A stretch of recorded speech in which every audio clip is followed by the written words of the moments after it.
Hello my dear students, welcome to all of you in biology class. हमारे पिछले lecture में हमने discuss किया था अबाउट द रेस्पिरेटरी प्रोसेसेस।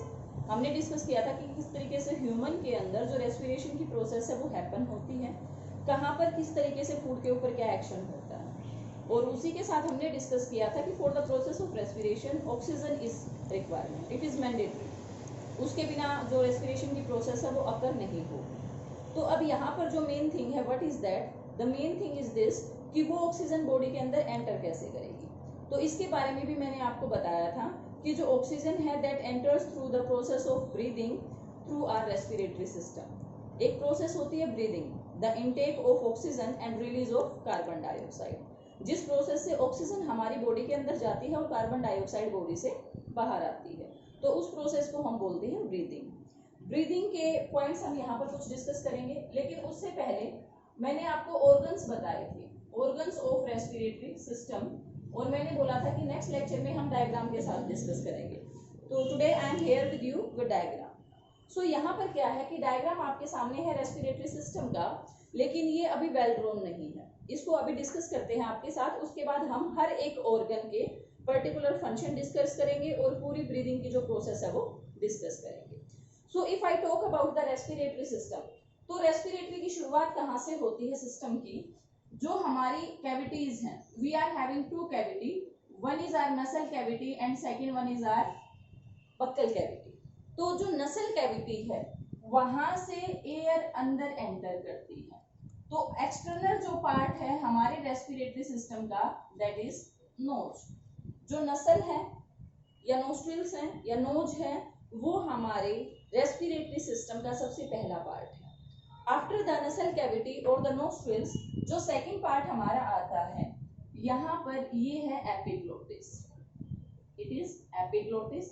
और एपिग्लोटिस के साथ ही यहाँ पर फेरिंग्स है, क्योंकि ये जो एपिग्लोटिस है it is with in the pharynx, pharynx reason के अंदर ही ये है। उसके साथ ही यहाँ पर हमारा जो रीजन है दैट इज लैरिंग्स। ये अपर जो है it is epiglottis, this is larynx, ये है यहाँ पर लैरिंग्स। लैरिंग्स क्या है, it is also known as voice box. तो देखिए फंक्शन मैं आपको बताती चलती हुई, यहाँ पर जो एपिग्लोटिस है, एपिग्लोटिस का फंक्शन क्या है कि एपिग्लोटिस हमारे विंड पाइप को कवर रखता है। जब हम किसी भी चीज को एनगल्फ करते हैं, स्वेलो करते हैं, जब हम किसी भी चीज को निगलते हैं, तो उस टाइम पर हमारे विंड पाइप के ऊपर एक कवरिंग लगती है दैट इज एपिग्लोटिस। यानी कि you can say in simple language epiglottis prevents the entry of any food material और any particle in our windpipe. किसी भी फूड पार्टिकल को विंड पाइप के अंदर से जाने से जो कवरिंग रोकती है, जो फ्लैप रोकती है, वो हमारी क्या है, एपिग्लोटिस है।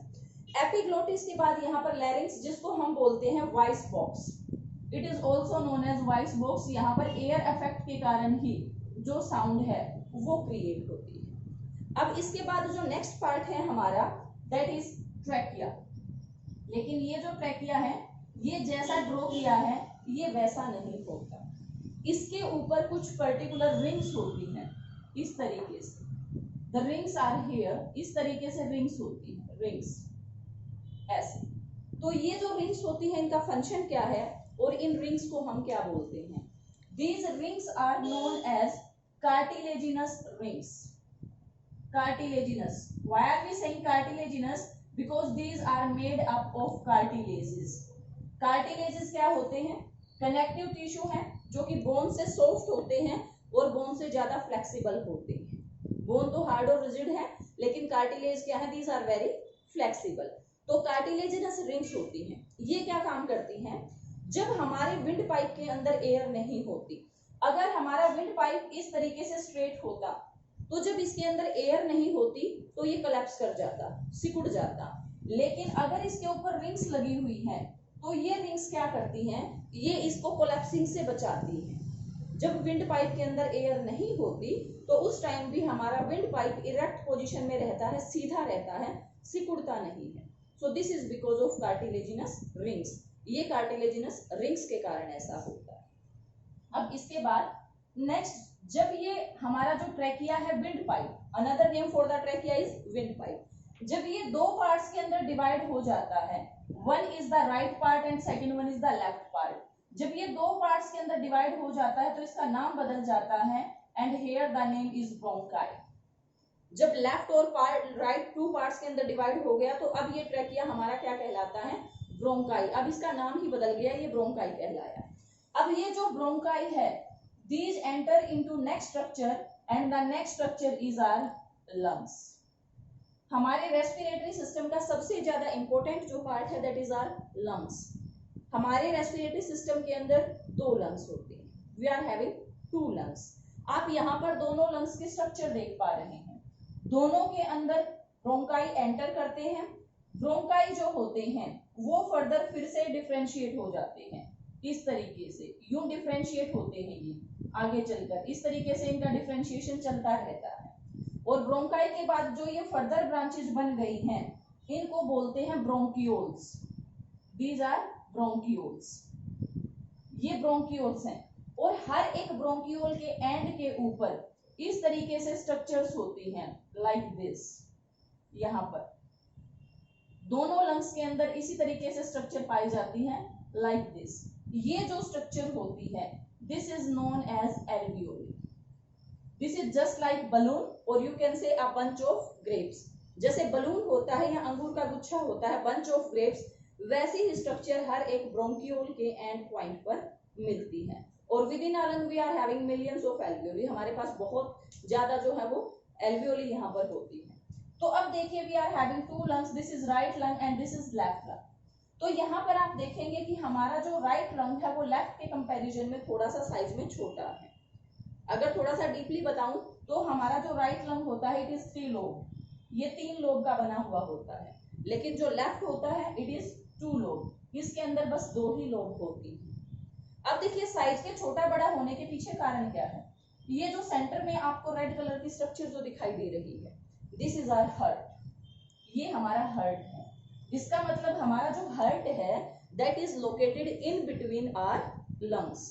हमारा जो हार्ट है वो हमारे लंग्स के बीच में लोकेटेड है, दोनों लंग्स के बीच में। लेकिन साथ में क्या है, आपको पता है कि हमारी जो हार्ट बीट है, जो दिल की धड़कन है, वो हमें फील होती है towards the right side, towards the left side. हमारी जो लेफ्ट साइड है चेस्ट की, वहां पर हमें अपने दिल की धड़कन फील होती है। ऐसा क्यों है, क्योंकि हमारा जो हार्ट है वो थोड़ा सा लेफ्ट साइड की तरफ टिल्टेड है, झुका हुआ है।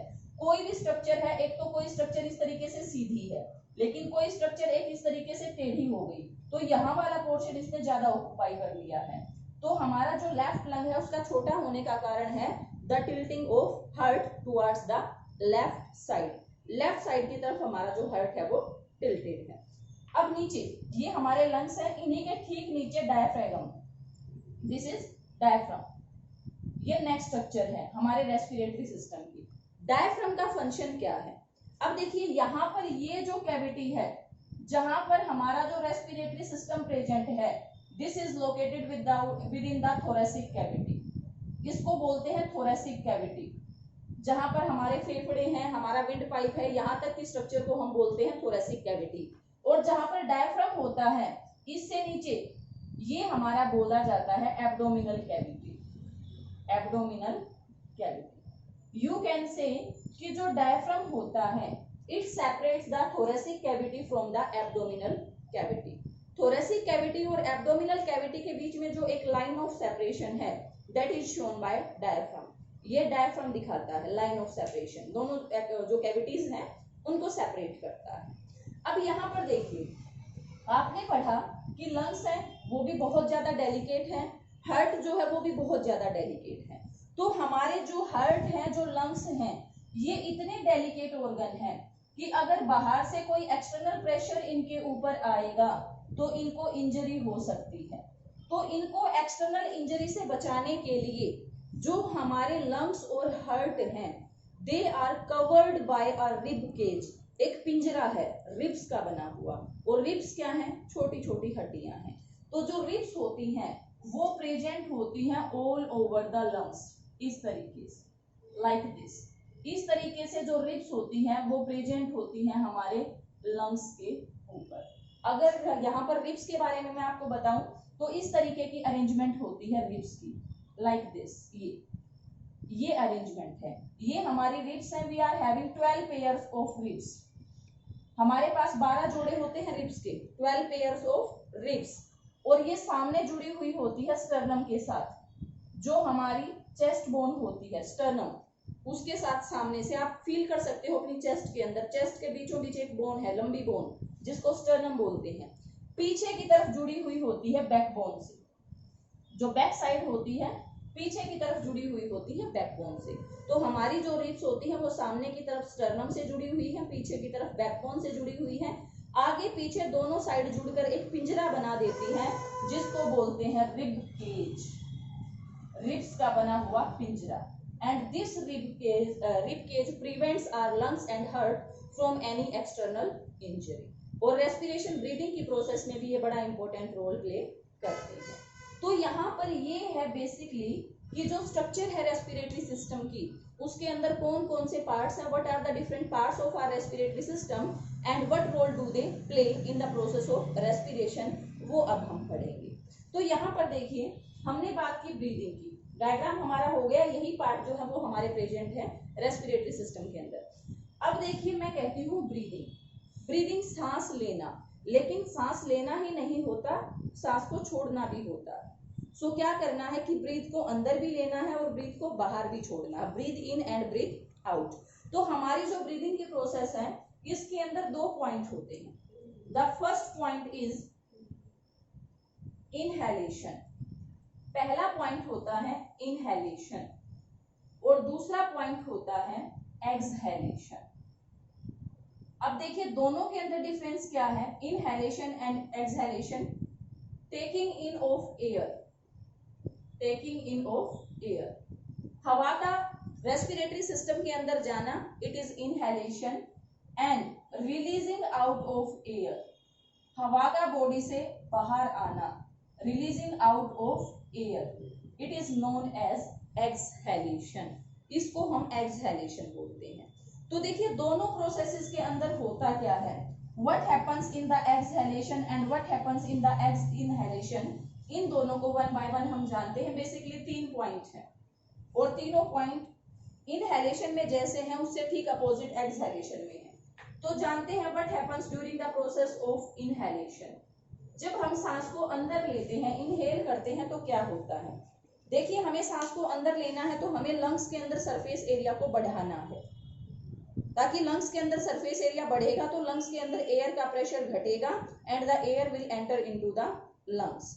तो उसके लिए यहाँ पर 3 काम होते हैं। 3 काम क्या है, सबसे पहले जो रिब्स होती हैं, रिब्स मूव अपवर्ड, जो रिब्स होती हैं, जो रिब केज होता है ये ऊपर की तरफ मूव करता है।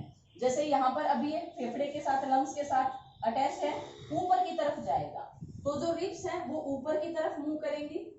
जो डायफ्राम होता है, डायफ्राम, इट बिकम्स फ्लैट, ये फ्लैट हो जाता है, नीचे की तरफ मूव करता है। देखिए अभी पोजीशन ऐसी है, जब हम सांस को अंदर लेंगे तो पोजीशन ऐसी हो जाएगी, फ्लैट हो जाएगा, ये जो कर्व है ये कर्व खत्म हो जाएगी, फ्लैट हो जाएगा। फ्लैट होगा तो लंग्स के अंदर सरफेस एरिया बढ़ेगा।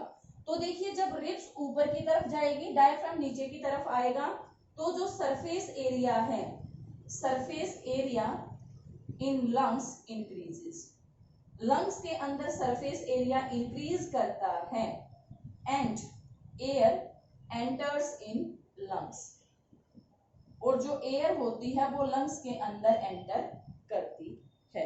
तो इस तरीके से जो एयर है वो लंग्स के अंदर एंटर करेगी, क्योंकि लंग्स के अंदर जो सरफेस एरिया है वो ज्यादा हो जाएगा, एयर प्रेशर कम हो जाएगा, तो बाहर वाली एटमॉस्फेरिक एयर का प्रेशर ज्यादा है तो बाहर से हवा बॉडी के अंदर जाएगी।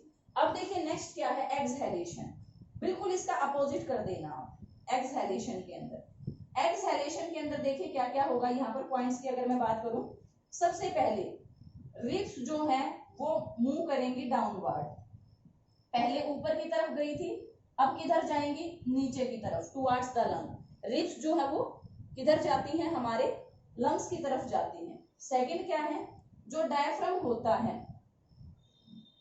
इट मूव्स अपवर्ड, ये ऊपर की तरफ जाता है, इट मूव्स अपवर्ड, ऊपर की तरफ जाता है, and becomes dome shape, and becomes dome shape, और ज्यादा कर्व में चला जाता है, डोम शेप, कुछ कुछ ऐसा हो जाता है ऊपर की तरफ, यूं।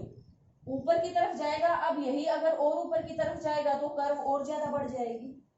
तो इस तरीके से क्या होगा, जब रिब्स भी नीचे की तरफ जाती हैं और डायफ्राम भी ऊपर की तरफ जाता है तो लंग्स के ऊपर प्रेशर बढ़ जाता है।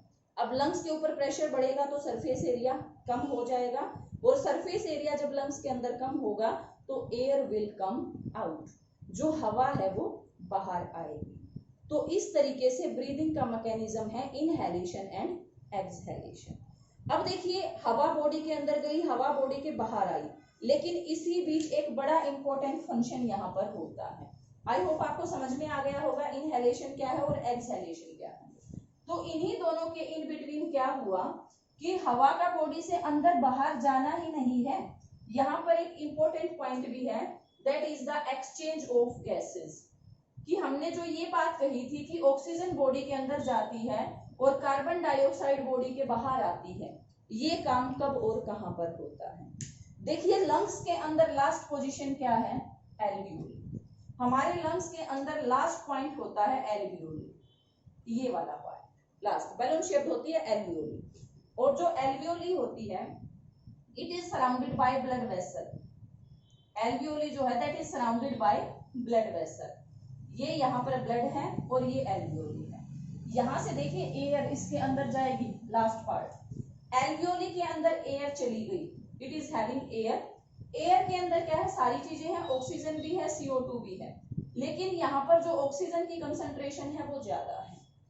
ब्लड के अंदर अगर मैं बात करूं तो ब्लड के अंदर CO2 की कंसंट्रेशन ज्यादा है इन कंपैरिजन टू O2। तो यहाँ पर देखिए क्या होता है, जहां पर ऑक्सीजन की कंसंट्रेशन ज्यादा है एल्वियोली के अंदर, वहां पर ऑक्सीजन का पार्शियल प्रेशर ज्यादा है in comparison to the blood capillaries. इसीलिए जो ऑक्सीजन होती है that enters into blood, oxygen जो होती है वो एल्वियोली से किसके अंदर एंटर करती है, ब्लड के अंदर एंटर करती है। और ब्लड से जो कार्बन डाइऑक्साइड होती है that enters into the alveoli. Blood से कार्बन डाइऑक्साइड एंटर करती है एल्वियोली के अंदर और एल्वियोली से ऑक्सीजन एंटर करती है ब्लड के अंदर। This is the site of the exchange of gases, alveoli. बाकी सारा जो रेस्पिरेटरी सिस्टम के पार्ट है all those are known as the conducting part, क्योंकि वहां से तो हवा सिर्फ जो है वो ट्रेवल करके आती है। मेन जो एक्सचेंज होता है गैसेस का वो किसके अंदर होता है, इन द एल्वियोली। ठीक है, एल्वियोली मेन साइट है। जो स्मोकर्स होते हैं, जो स्मोकिंग करते हैं, उनके अंदर क्या होता है कि जो ये एल्वियोली है इसके ऊपर जो स्मोक है वो डिपॉजिट हो जाता है इस तरीके से, और उनके अंदर सरफेस एरिया कम हो जाता है for the gaseous exchange. Gases के एक्सचेंज के लिए उनके अंदर सरफेस एरिया कम हो जाता है and so they suffer from the breathing disorder, उनको सांस लेने में दिक्कत आती है। तो ये यहाँ पर एक्सचेंज ऑफ गैसेस है and this is about the respiratory system in human beings, कि किस तरीके से ह्यूमन बींग्स के अंदर जो है वो गैसियस एक्सचेंज होता है। रेस्पिरेशन के लिए जिस ऑक्सीजन की रिक्वायरमेंट है वो कैसे बॉडी के अंदर जाती है, और रेस्पिरेशन में जो एक बाय प्रोडक्ट बनता है कार्बन डाइऑक्साइड, वो किस तरीके से बॉडी से बाहर आता है। एल्वियोली के अंदर CO2 अब चली गई, अब यही CO2 एयर के अंदर मिक्स होकर हमारे ब्रीथ के साथ जो है वो बाहर आ जाएगी। So this is all about the respiratory system in human beings. Thank you.